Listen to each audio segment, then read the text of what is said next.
አላወቀችም እንጂ ጄሪ ጠላቷ እስሯ የተቀመጠው ሰው እንደሆነ ብታውቅ እንደዚህ ለሙስጠፋም አታስብም ነበር።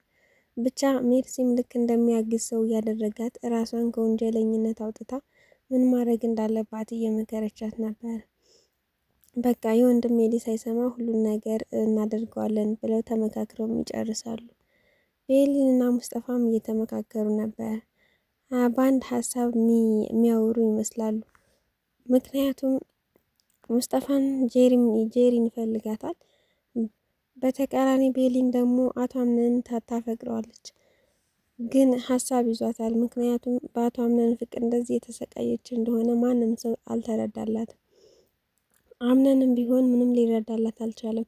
ብቻ ሁሉን ነገር ለሙስጠፋ እየነገረችው ነበር። እኔ አልቻልኩም ከዚህ በላይ ብላ። ቤሊን እንግዲህ ወደ አክስቷ ክላስ ምግብ ይዛ ትገባለች። ምግብ ይዛ ከመግባቷ በፊትም እንግዲህ ተጠግታ እንድታወራትና የድሮ ተረት ታሪክ እንድትነግራት ታስፈቅዳታለች። እሷም እንግዲህ እኔ እኮ ጤነኛ ነኝ እኔ ተጠጊኝ በማለት ደስ በማለት ትጠጋትና እንግዲህ ትራስም አድርጋ እዚህ ጋ እስኪ ነይ ተኝ ትላታለች። ደስ ይላታል። እኔ እኮ ደህና ነኝ አልታመምኩም እያለች በተደጋጋሚም ስትላት ነበር። እሷም እንግዲህ ጸጉሯን እያሻሸች ድሮ የተፈጠረውን ነገር እየነገረቻት ነበር። ደስ የሚል ታሪክ። በስተመጨረሻ ምግብ ይዛላት መታ ምግብ እያጎረሰቻት ነበር። በመብላቷን በጣም ትደሰታለች። ቤሊን በጣም የዋህ ናት በዚህ አጋጣሚ።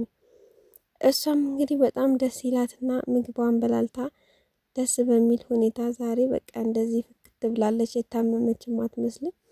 አንዳንዴም ራሷን ለማከክ ብትሞክርም ቤሊን ግን ለማረጋጋትና ለማስተው ትሞክራለች ማለት ነው። እናም በቃ ያደረጋትን ሰው ሁላ የምታውቅ ነው የሚመስለው። ምክንያቱም እነ ሜርሲ ምናምን በሚገቡ ሰዓት እንደዚህ አታደርጋቸውም። ቤሊን ግን ስገባ ምንም አትላትም። እናት ሳራን በተመሳሳይ ገብታ ጠይቃታለች።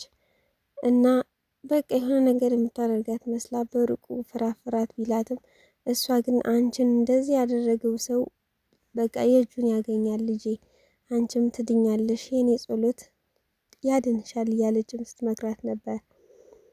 አቶ አምነን ዛሬ ምንድን ነው ውስጤ ደስ አላለውም፣ ዝም ብሎ ይጨንቀኛል እያለ ብቻውን እያወጣ እያወረደ ነበር። ግን ምን ሊፈጠር እንደሆነ ዝም ብሎ ብቻ ልቡ ፈርዶበታል። ዛሬ ምንድን ነው ውስጤ ደስ አላለኝም፣ ደስ የሚል ስሜት እየተሰማኝ አይደለም እያለ ለራሱ ጥያቄ እያቀረበ ነበር። ብቻ ቤት ውስጥ የሆነ ነገር እንደሚፈጠር ውስጡ ነግሮት ነበር። በስተ መጨረሻም እንግዲህ ሲፈን ጉድ ሰርታቸዋለች። ከአቶ ሙስጠፋ ጋርም አንዳንድ ነገሮችን እየተነጋገሩ ነበር። የሚያስፈልግህ ነገር ካለ እንገረኝ ሲለውም በስተ መጨረሻ አቶ አምነንም ሲፈን ግን የት ጠፍታ ነው ማለቴ ሰሞኑን አላየኋትም እያለ ሙስጠፋን ሲጠይቀው ነበር። እሱም እንግዲህ ጠፋችብህ እንዴ አራለች ምናምን እያለም ለማደባበስ ይሞክራል ማለት ነው። እንግዲህ ትፈልገኛለህ ወይንስ አስፈላጊ ነገር ማለት እኔ የማደርግልህ ነገር ካለ ሲለው ለጊዜው የለም ግን ደግሞ ካለ በቃ አዝሃለሁ ሲለውም ነበር። ሙስጠፋም እንግዲህ ሲፈን ክላስ ገብቶ ነበር እና እኔ ምልሽ የምታደርጊያቸውን ነገሮች ሁሉ እኔ ማወቅ አልችልም ወይ? የማወቅ መብት የለኝም ወይ? ለምንድነው ስማት ነግሪኝ ሲላት ነበር። እሷ ደግሞ ግዴታ የማወቅ እንትን የለብህም አልነግርህም ስጨርስ እነግርሃለሁ ብላም ተረጋጋ እያለች ሙስጠፋን ቀንድ ቀንዱ ስትለው ነበር። እሱም እንግዲህ የምታደርገው ነገር ምንም አልገባውም። ብቻ ማወቅ ቢፈልግም ቢጠይቃትም መልስ አልሰጠችልም። ምክንያቱም የራሷን መንገድ ብቻ ነበር የምትከተለው። እናት ሳራ እንግዲህ ወይዘሮ ሞርዚና ጋር መታ አይዞሽ ልጄ እያለች እያጽናናቻት ነበር። የሆነ ነገር ልታረጋት መስሏት እኔ ደህና ነኝ እኮ ምንም አታርጉኝ እያለች ስትፎክር አይዞሽ ልጄ ምንም ላደርግሽ አይደለም፣ ብቻ አንቺን እንደዚህ ያደረገው ሰው መጨረሻው አያምርም፣ ዋጋ ይከፍላል እያለችም ስትላት ነበር። ሞርዚናም እንግዲህ ትንሽ የተሻላት ይመስላል። ምክንያቱም ሰዎችን እየቀረበች ብቻ ወደ ራሷ እየተመለሰች ይመስላል። ቶሎ ይሻላታል ብላ እየጸለየችላት ትገኛለች። እናት ዛህራም አይዞሽ ልጄ ብላት አጽናንታት ትወጣለች። ሜርሲን የሞርዚና ዶክተር እዚህ ጋር አንዳንድ ነገሮችን እየተባባሉ ነበር። እኔም ልክ እንዴት ነው ቶሎ የሚሻላት ይመስልሃል ወይ ሞርዚና እያለችም ጥያቄ እያቀረበችለት ነበር። እኔ ግን ዝም ብዬ ሳስበው የእሷን ህይወት ለማበላሸት የሆነ ሰው እሷ ላይ የሆነ ነገር ያደረገ ይመስለኛል እያለም ሲላት ነበር። እሷም እንግዲህ ያርፈህ ስራህን ስራ፣ ሲጀመር የእሷን ህመሟን ወይም ደግሞ መፍትሄውን ሳይሆን ማበዷን ካወቅን ይበቃናል እያለች ቀንድ ቀንዱን ስትለው ነበር። እሱም እንግዲህ ምን ነው ተገረምሽ እያለ ዝም ብሎ ሲያያት ነበር። ጄሪ ዛሬ በደስታ እንደዚህ ሽክ ብላ የራት ፕሮግራም ሊደረግ እንደሆነ ስትሰማ በጣም በደስታ ትመጣለች። ሲፈንንም መታ ምን ነው ዛሬ ደስ ብሎሻል ስትላት፣ አዎ በቃ ሰሞኑን የተፈጠረውን ነገር ለመርሳት ስል እኮ ነው እንደዚህ መሆኑ ራሴን የምሸውደው እያለቻት ስትነግራን ነበር። በይ በቃ ዛሬ የራት ፕሮግራም ስላለን ለብሰሽ ነይ አንቺም ትላታለች። ሲፈንም እኔ እንኳ የሆነ ስራ አለኝ ብቻ ከጨረስኩ እመጣለሁ አንቺ ሂጂ ትላታለች። ጄሪም እንግዲህ እሺ ብላ ትሄዳለች ማለት ነው። እሷም እንግዲህ በይ መሮጥ አያዋጣም መድረሻሽን ብታቂ ጥሩ ነበረ እያለችም ለራሷ እየነገረቻት ነበር። እሷም እንግዲህ ምን ማድረግ እንዳለባት እያሰበች ማለት በቃ ይሄ ቤት ደስታ ማግኘት የለበትም እያለች ራሷን ጥያቄ ውስጥ እያስገባች ነበር። የራት ፕሮግራሙም ተደርጎ ደስ በሚል ሁኔታ ራት እየበሉ ቤሊን ደስ አላላትም ማለት አቶ አምነን እንደዚህ በማዘጋጀቱ ትንሽ ቅር ያላት ይመስላል። የኔን ፍቅር ቢረዳ ኖሮ ለእሷ ተጨንቆ እንደዚህ አያደርግም ነበረ ብላ ታስባለች።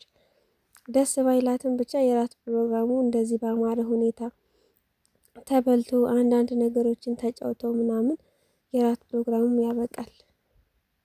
ቤሊንና አቶ አምነንም ውጭ ላይ ቁጭ ብለው እኔ ምልሽ ግን ምን አይነት ሰው ነች ለምንድን ነው የማትረጅኝ እያላትም ነበር። እሷም እንግዲህ አንተ ነህ እንጂ የሰው ፍቅር የማይገባ ወይንም ደግሞ የማትረዳኝ እኔ እኮ ሰው ነኝ አይደለ ይሰማኛል እያለችም በተደጋጋሚ እየነገረችው ነበር። ብቻ ስትታይ በጣም ሰውን የምትረጂ ትመስያለሽ። ብቻ የሰውን ነገር አይተሽ ምናምን እንደዚህ በመገመት ብቻ ሰውን የምትረጂ ትመስያለሽ፣ ግን ደግሞ ምንም ነው የማይገባሽ፣ ምንም ነው የማትረጅኝ እያለም ራሱን ከተጠያቂነት እያወጣል። እሷም እንግዲህ እንዴት ብላ ራሷን ጥያቄ ውስጥ ታስገባለች። ብቻ በጣም እንደምታፈቅረው ያስታውቅበታል። ሲፈን ስራዋን ቀጥላለች። ሁሉም ተኙ። ብቻ አቶ አምነን እንቅልፍ አልወስድ ብሎት ነበር። ዛሬ ምን ሊፈጠር እንደሚችል ውስጡ ነግሮታል። እንቅልፍ አልወስድ ብሎ በስተ መጨረሻ ተገላብጦ በግድ እንቅልፍ ይወስደዋል ማለት ነው። ሲፈንም ስራዋን ትሰራለች። ቤቱን በሙሉ ግቢውን ማለት ይቻላል ጋዝ አርከፍክፋ በቃ ይህ ቤት ደስታ ማግኘት የለበትም በማለት ይህን ቤት እንደዚህ በማድረግ በቀላቸዋለሁ ብላ ሙሉ ቤቱን ጋዝ አርከፍክፋ በስተ መጨረሻም እሳት ትለቅበታለች ማለት ነው። ሁሉም እንቅልፍ ላይ ስለነበረ ብቻ ጭሱ ሲያፍናቸው ሁሉም ከእንቅልፋቸው ይነቃሉ። ጄሪም አቶ አምነንን ትቀሰቅስና ይነሳሉ ማለት ነው። ተነስተው ግን ምንም ማድረግ አልቻሉም። ሁሉም ተደናግጠዋል። ሞርዚናም እንደዛው ጭሱ አፍኗ ተነስታ ሁሁ እያለች ነበረ። ብቻ ሁሉም ተደናግጠዋል። ከእሳቱ ማምለጥ ይችላሉ ወይንስ ደግሞ የሚጎዳ ሰው ይኖራል የሚለውን ቀጣይ የምናየው ይሆናል። ሰላም ውድና የተከበራችሁ ቤተሰቦች በያላችሁበት ሰላማችሁ ብዝት ይበልልኝ። ቤቱን ላይክ፣ ሼር፣ ሰብስክራይብ ያደረጋችሁ አበረታቱኝ። ቀጣይ እስክንገናኝ መልካም ጊዜ